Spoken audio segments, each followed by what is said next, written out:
បាទសួស្តីបងប្អូនប្រជាពលរដ្ឋខ្មែរទូទាំងនៅក្នុងពិភពលោកយើងទាំងអស់បាទជាពិសេសបងប្អូននៅក្នុងបណ្ដាញសង្គម Facebook YouTube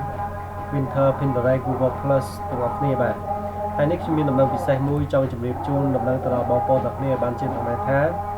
ក្រុមហ៊ុន VMC គឺជាក្រុមហ៊ុនអចលនទ្រព្យធំជាងគេបំផុតនៅក្នុងប្រទេសកម្ពុជា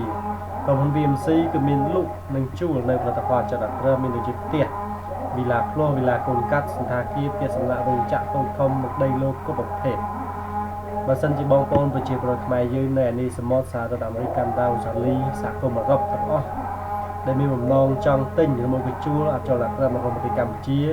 បងប្អូនអាចទំនាក់ទំនងទៅកាន់លេខទៅកាន់ website របស់ក្រុមហ៊ុន VMC គឺ www.vmcrealestate.com បាទ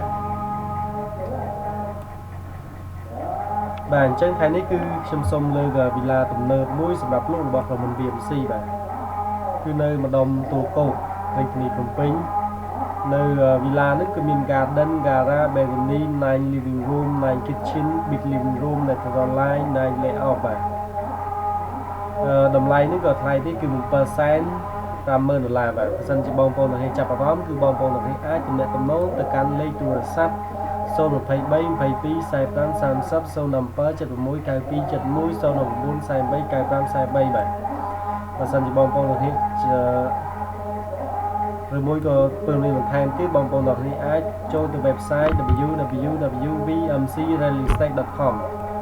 បងប្អូនអាចឆែកមើលលេខកូដវីឡានេះគឺ0596បាទសូមអរគុណសូមជម្រាបលាបាទ